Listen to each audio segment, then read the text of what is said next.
Every year, the FBI releases its list of the 10 most wanted fugitives, the men and women who've managed to disappear into the shadows after committing crimes so serious they've shaken entire nations. These are not just faces on posters. They're real people who've evaded justice for years, sometimes decades. Murderers, cartel leaders, fugitives who vanished without a trace. And yet, somewhere out there, they're still walking free. Tonight, we uncover their stories, one by one, the crimes they committed, the trails they left behind, and the manhunts that still continue to this day. This is not just a list. It's a window into the darkest corners of human ambition, greed, and revenge. These are the top 10 FBI Most Wanted Fugitives of 2025, and each name carries a story you won't forget. Let's begin.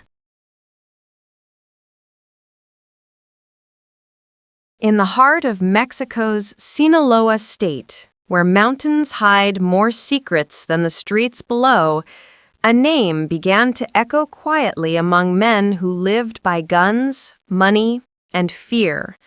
That name was Fausto Isidro Meza Flores. To the people who feared him, he was Chapo Isidro.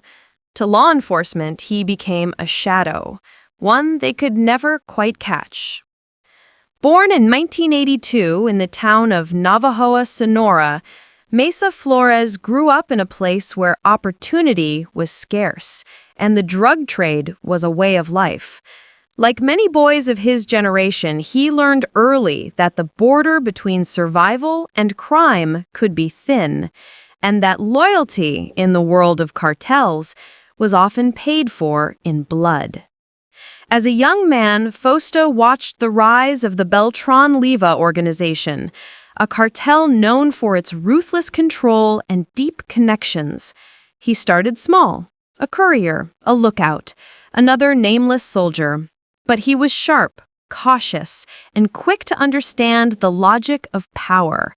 When others flaunted their money, he stayed quiet.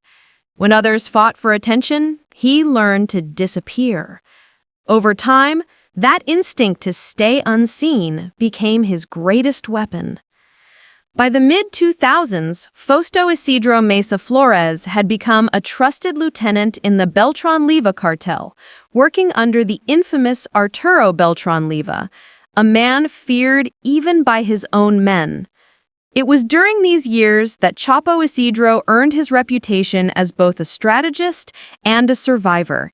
He managed the movement of tons of narcotics across Mexico's rugged terrain: cocaine, meth, marijuana, everything that could cross into the United States for profit. When Arturo Beltran Leyva was killed in a shootout with Mexican Marines in 2009, many believed the cartel would collapse. Rivals celebrated, thinking the empire would crumble without its head. But while most lieutenants fled or were hunted down, Meza Flores did something else. He waited. In the silence that followed the chaos, he began rebuilding. The organization split into factions, and Meza Flores emerged as the leader of his own group, a smaller but lethal network that became known as the Meza Flores Organization.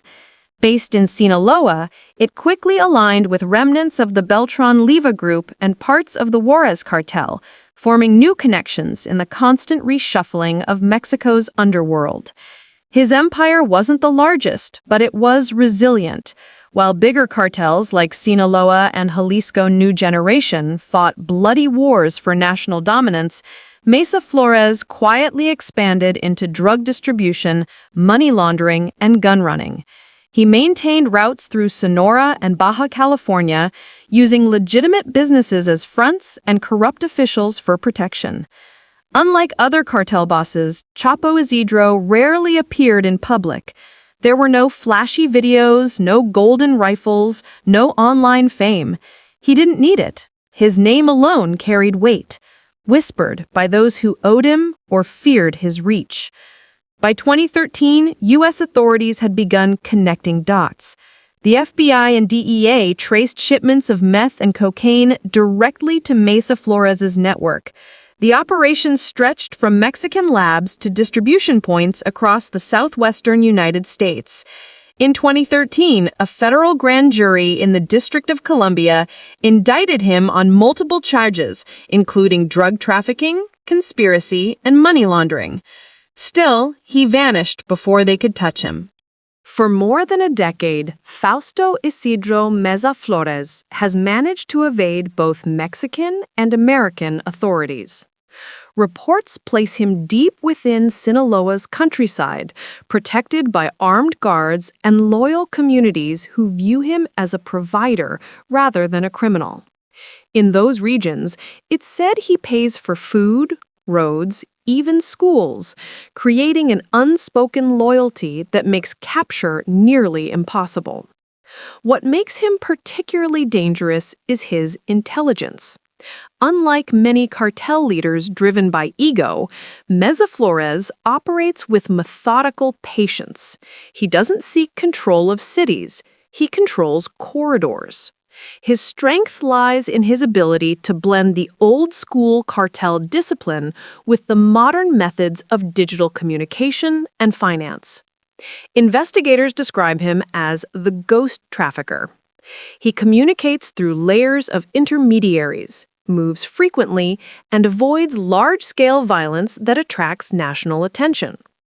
Each year, rumors emerge that he's been cited, that he's been killed, that he's retired.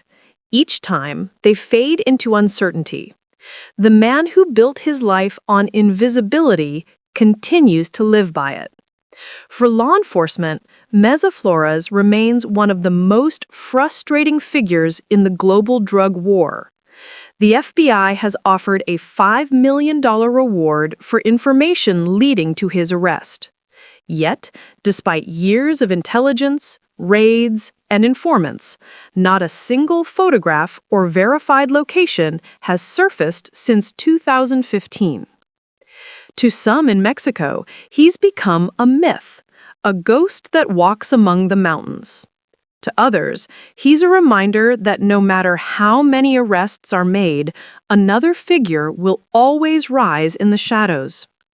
As of 2025, Fausto Isidro Meza Flores remains at large, one of the most elusive fugitives on the FBI's top 10 most wanted list. He's the embodiment of a criminal evolution, a man who learned that the key to surviving in a world of greed and betrayal is to become invisible. And that invisibility has made him one of the most dangerous men alive.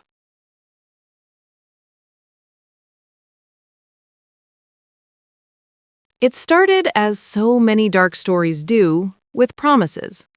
Promises of fame, money, and a chance to shine in front of a camera. But behind the bright lights and easy smiles, there was something colder, something cruel. At the center of it all stood a man named Michael James Pratt. Born in 1980 in New Zealand, Michael Pratt didn't come from the world of crime or violence. He was ambitious, smart, and, by most accounts, charming. In his 20s, he discovered the power of the internet, not as a tool for connection, but as a way to make money from other people's dreams. He realized something early. In the age of social media and online content, fame itself had become a currency, and he could exploit that hunger. Around 2012, Pratt co-founded what appeared to be a legitimate adult film company in San Diego, California. The brand, Girls Do Porn, advertised itself as a modeling agency that connected young women with opportunities in glamour or lifestyle shoots. The ads were clean, friendly, almost wholesome. They promised quick cash for simple work and guaranteed that the videos would never appear online. For many women, especially college students or those struggling financially, it sounded like an escape. But what they didn't know was that behind those messages, Pratt was setting a trap. Once the women arrived, things changed. Instead of modeling, they were pressured into performing explicit scenes. Their consent was coerced through lies, manipulation, and sometimes outright threats. When they resisted, they were reminded that they had already signed paperwork, or that their travel expenses had to be repaid. It was psychological control masked as business. And when the filming ended, Pratt broke every promise. The videos were uploaded to the company's websites, viewed by millions of strangers, and tied forever to the victims' names. For many of those young women, life collapsed. Some were harassed online, others ostracized by family or friends. Jobs were lost, relationships ended. The damage was deep and lasting. And all the while, Michael James Pratt was making millions. By 2015, his operation had become one of the most profitable of its kind. Girls Do Porn videos appeared across the internet, generating enormous advertising revenue and subscription fees. To outsiders, it looked like another adult entertainment success story. But to the FBI, and later to the courts, it was organized exploitation, a criminal enterprise built on deceit. In 2019, after years of victim statements and investigative work, a federal grand jury in San Diego charged Pratt and several of his partners with sex trafficking by force, fraud, and coercion, conspiracy to commit sex trafficking, and production of child pornography. Authorities called it one of the most significant online exploitation cases in U.S. history. More than 100 victims had come forward. But when indictments were unsealed, Michael James Pratt was nowhere to be found. He had vanished. According to investigators, Pratt fled the United States in 2019, traveling through several countries before disappearing entirely. His flight was fast, precise, and well-planned, suggesting he'd prepared his escape long before the FBI arrived. He left behind co-defendants who would later plead guilty and face prison time. He left behind victims still searching for justice, and he left behind an online empire now frozen by law enforcement. For years, Pratt seemed to evaporate from the digital map. Interpol issued a red notice, and the FBI placed him on the 10 Most Wanted Fugitives list, offering a $100,000 reward for information leading to his capture. His name joined the ranks of violent fugitives, terrorists, and drug lords, a stark reminder that not all predators carry guns. Some carry cameras. The trail went cold until 2022. Acting on intelligence shared between U.S. and international agencies, law enforcement located him in Madrid, Spain. He was living under a false identity, hiding in plain sight in one of Europe's busiest capitals. He'd been on the run for 3 years. When Spanish authorities moved in, Pratt was arrested without a fight. No shootout, no dramatic chase, just a quiet end to a long deception. He was held in custody while the United States filed for extradition. But extradition is slow, tangled in paperwork and appeals. For months, he fought to avoid being returned to American soil. Every delay meant more waiting for those he had hurt. In 2023, Spain finally approved his extradition. The following year, Pratt was flown to California to face trial. Inside the courtroom, victims sat only a few feet away from the man who had destroyed their privacy. Many described the encounter as surreal. After years of seeing his face online, they finally saw him in person, unguarded, no longer powerful. The federal case against him is massive. Prosecutors say that Pratt's company earned more than $17 million through its network of deceit, exploiting women from across the United States and abroad. Each count of sex trafficking carries a potential life sentence. And though justice moves slowly, it is moving. The most haunting part of the story is how ordinary it all looked from the outside.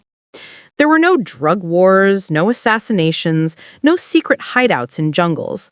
Just a modern office, glossy websites, and contracts written to look legitimate. Yet the destruction he caused was intimate and lasting. Today, in 2025, Michael James Pratt remains a key figure on the FBI's 10 Most Wanted list while his U.S. trial proceeds. He symbolizes a new face of crime in the digital age, where exploitation hides behind professionalism and manipulation travels faster than bullets. He reminds us that evil doesn't always shout. Sometimes it smiles for the camera. And for every victim still rebuilding her life, his name stands as both a warning and a promise that justice, however delayed, is still coming.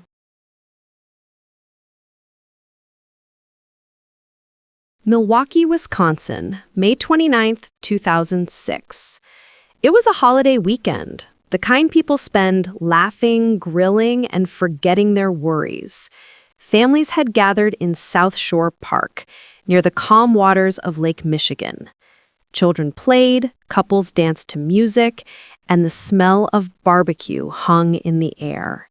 No one knew that by the end of the afternoon, 2 people would be dead, 4 more bleeding on the grass, and 1 man would vanish into the shadows for more than 15 years. That man was Octaviano Juarez-Corro. He wasn't a gangster or a career criminal, at least not then. He was an ordinary man caught in extraordinary anger. Born in Mexico in 1973, Juarez-Corro came to the United States seeking work and stability. He married, had a daughter, and for a while lived quietly in Milwaukee's South Side. But as the years passed, his marriage fell apart. He and his wife separated, and arguments over money, custody, and betrayal grew sharper. Like so many stories that end in tragedy, it began with resentment that refused to fade. When the Memorial Day weekend arrived in 2006, his estranged wife joined friends and relatives for a picnic. It should have been an ordinary celebration. But Juarez-Corro wasn't invited, and that, investigators later said, made him furious. He wanted to see his daughter that day. He wanted control again. Late in the afternoon, witnesses saw a red van pull up near the picnic area. Juarez-Corro stepped out. He wasn't smiling. He walked straight toward the group, his voice rising. People remembered the shouting, the argument that followed, the tension building in the air like static before a storm. Then, without warning, he pulled out a handgun. In a moment, joy turned to chaos. He fired again and again, at close range, toward the crowd that only seconds earlier had been laughing. 2 people, including his estranged wife's friend, were killed instantly.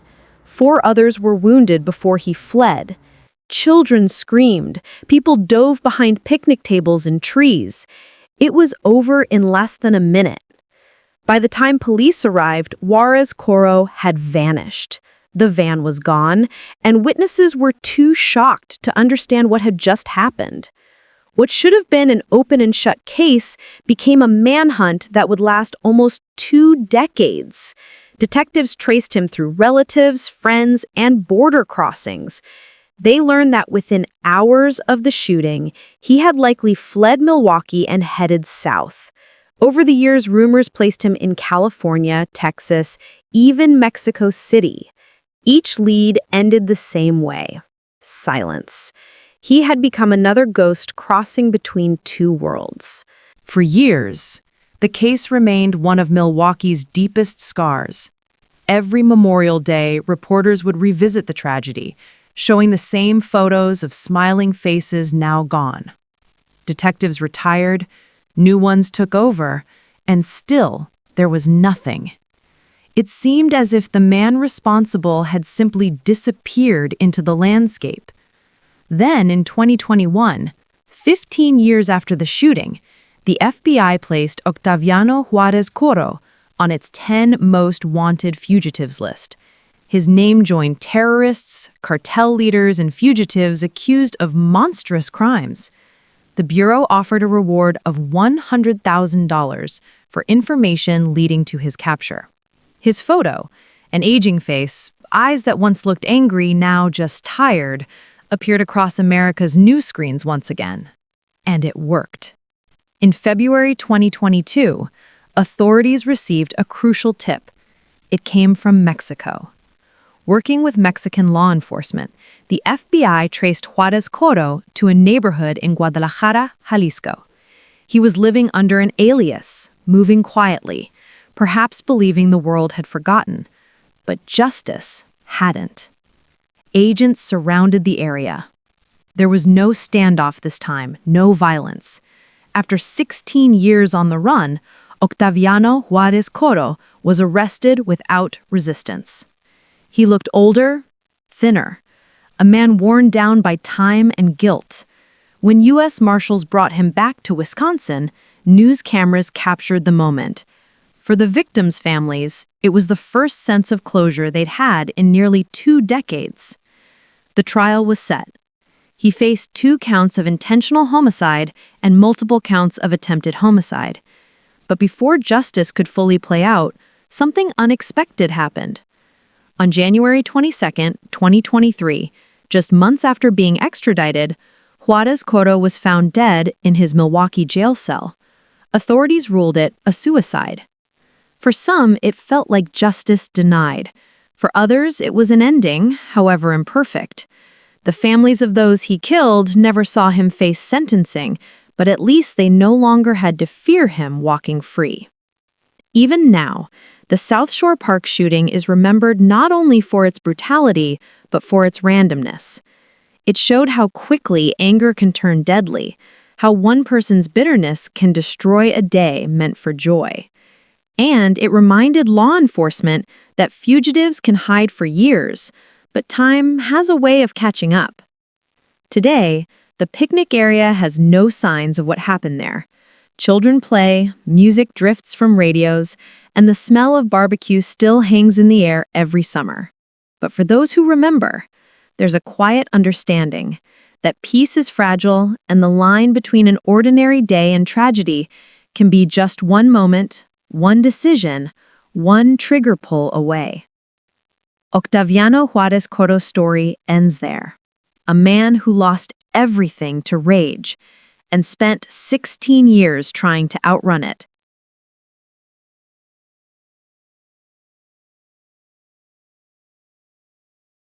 It was just after midnight on April 12, 2015, and the small Dunkin' Donuts shop in Hanover, Maryland was quiet.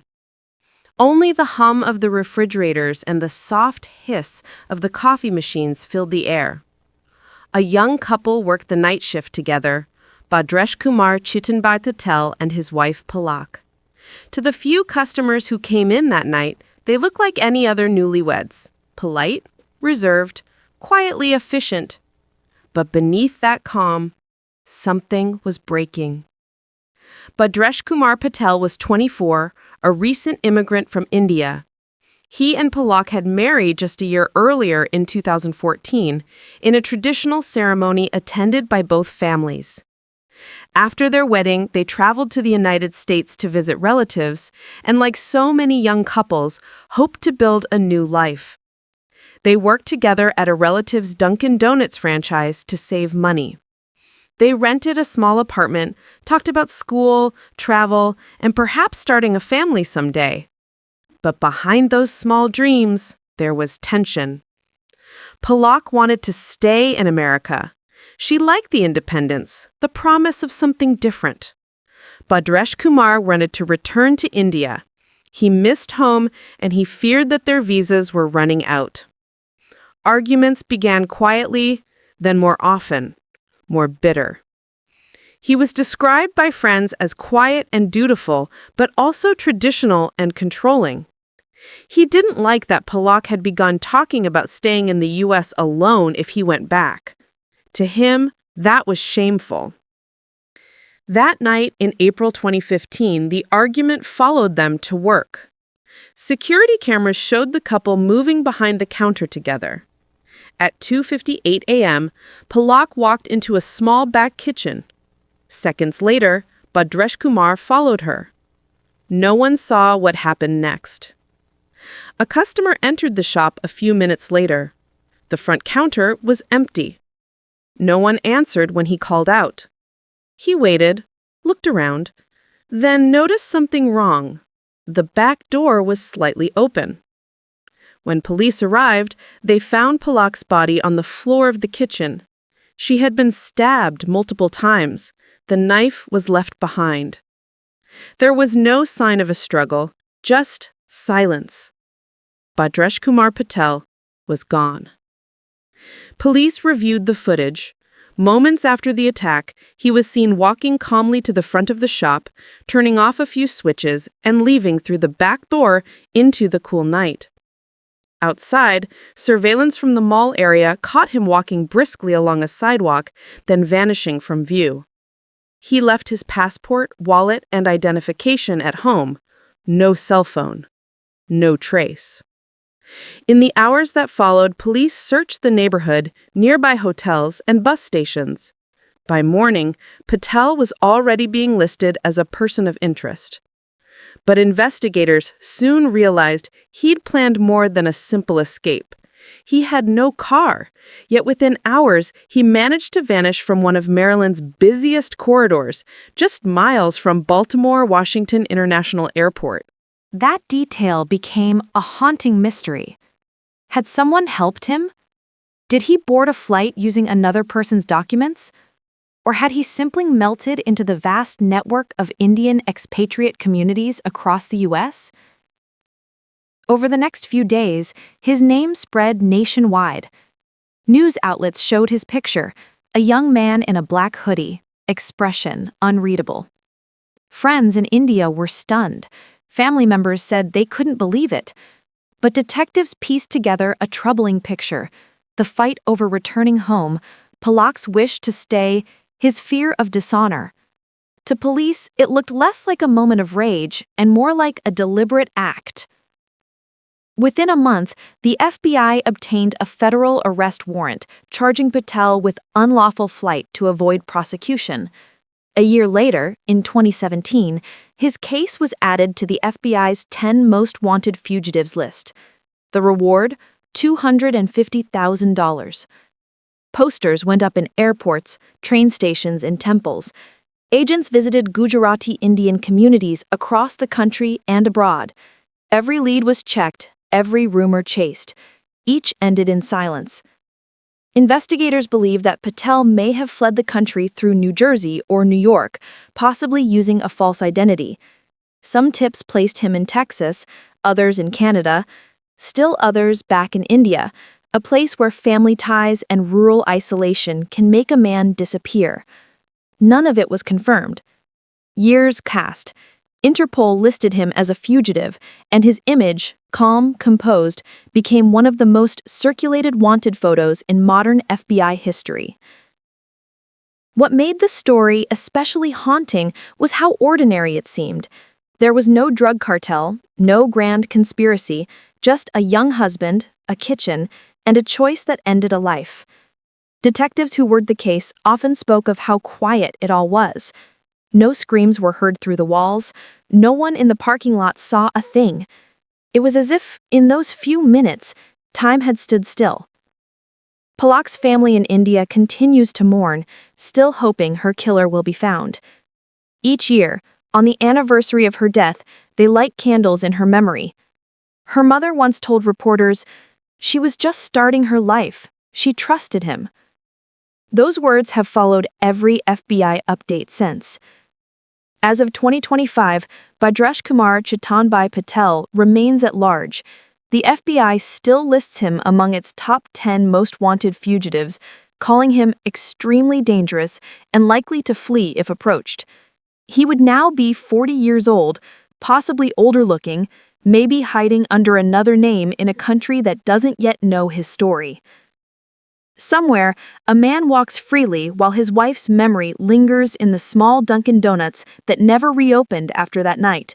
The lights have long been switched off, but for investigators, the case never goes dark.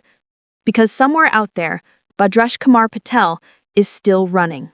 And every time the FBI updates its list, his face reminds the world that even in the quietest corners of everyday life, horror can hide in plain sight.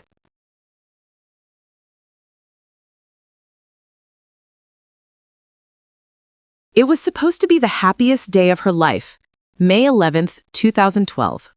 Estrella Carrera, 26 years old, had just married the man she loved, Arnaldo Jimenez, a 30-year-old from Chicago. She wore a shimmering silver dress, smiled for photos, and celebrated late into the night with family and friends. No one could have imagined that within hours, that same dress would become evidence in one of the most haunting cases the FBI has ever pursued. Arnaldo and Estrella had known each other for a few years. Their relationship was complicated, passionate, but often volatile. Friends described them as a couple that loved hard and fought hard. They had a son together, and although arguments came often, there was hope that marriage would bring stability. On that May evening, surrounded by music and laughter, it seemed, for a brief moment, that they were finally at peace. After the reception, which lasted until around 4 a.m., the newlyweds left together in Arnaldo's Maserati. They were headed back to Estrella's apartment in Burbank, Illinois, just outside Chicago. What happened after that is known only through chilling fragments pieced together later by investigators. The next morning, Estrella didn't show up to pick up her children. Her family called her phone repeatedly, but there was no answer. By evening, worry had turned to panic. When police entered her apartment the next day, they found her body in the bathtub. She was still wearing her silver wedding dress. She'd been stabbed multiple times, brutal, close-range wounds that spoke of rage, not randomness. The apartment showed no signs of forced entry, no robbery, no struggle that spilled into other rooms. The killer was someone she trusted. Within hours, detectives focused on one person, Arnaldo Jimenez. He was gone. Investigators quickly learned that Jimenez had not returned home. He hadn't gone to work, and his Maserati had vanished. Family members told police that, in the early hours of that same morning, he had called his brother, Humberto, sounding shaken. He reportedly said that he and Estrella had gotten into a fight in the car after leaving the wedding party, a fight that turned violent. Then, according to police reports, he said something chilling. "I think I killed her." He told his brother he was driving south, toward Mexico. From that moment, the manhunt began. Within days, the FBI joined local police to trace his path. Records showed he stopped at a friend's house in Tennessee for a short time, possibly cleaning his car. From there, he continued through Texas, crossing the border into Mexico through Laredo. His car was later found abandoned in a parking lot in the city of Nuevo Laredo, less than a mile from the border. Inside, investigators discovered traces of blood, later confirmed to be Estrella's. From that point on, Jimenez disappeared into a labyrinth of border towns, family networks, and the chaos of northern Mexico. Authorities believe he received help from relatives living there. Several members of his family owned property in the region, including the city of Durango, where leads placed him multiple times. But every time investigators got close, he moved again. Back in Chicago, Estrella's murder devastated her family. Her sister recalled how happy she had looked the night of her wedding, how she twirled in that silver dress. No one could reconcile the image of that glowing bride with the crime scene photos that followed. Her children, one from a previous relationship, one with Arnaldo, were left without a mother. In 2013, just a year after the murder, a federal warrant was issued charging Arnaldo Jimenez with unlawful flight to avoid prosecution. The state of Illinois had already charged him with first-degree murder, but the years dragged on, and he remained a ghost. He didn't use bank cards, avoided digital communication, and reportedly worked odd jobs under different names. In communities where everyone knows everyone, it's not hard to vanish if people are willing to keep your secret. In 2019, the FBI added him to the 10 Most Wanted Fugitives list. A $250,000 reward was offered for information leading to his capture. His photo appeared everywhere: airports, bus stations, even Spanish-language television across Mexico and the U.S. He was described as armed and dangerous, possibly traveling with family, and fluent in both English and Spanish. What makes the case so haunting is its intimacy. This wasn't a random act or a calculated crime for profit. It was something deeply personal, a burst of anger that turned into a lifetime of running. And for years, that's exactly what Arnaldo Jimenez has done. Run. Every now and then, tips trickle in. Someone claims to have seen him in Puebla, or Monterrey, or Guadalajara. Each time, authorities check, and each time, they find nothing solid. He is still out there, somewhere, possibly with a new name, perhaps living quietly among people who have no idea who he really is. Estrella's family continues to wait for justice. Her sister once told a reporter, "He stole her life on the night that was supposed to be her happiest." Every year, on the anniversary of the wedding, the family gathers not to celebrate love, but to remember loss. As of 2025, Arnaldo Jimenez remains one of the FBI's 10 most wanted fugitives. He would now be 43 years old. Agents believe he still lives in Mexico, possibly shielded by relatives. He is wanted for murder, unlawful flight, and a betrayal so profound it shook even veteran investigators. He left behind a trail of pain, a child who will grow up knowing what his father did, and a story that serves as a grim warning that love, when mixed with jealousy and rage, can turn the most joyful moments into the darkest crimes.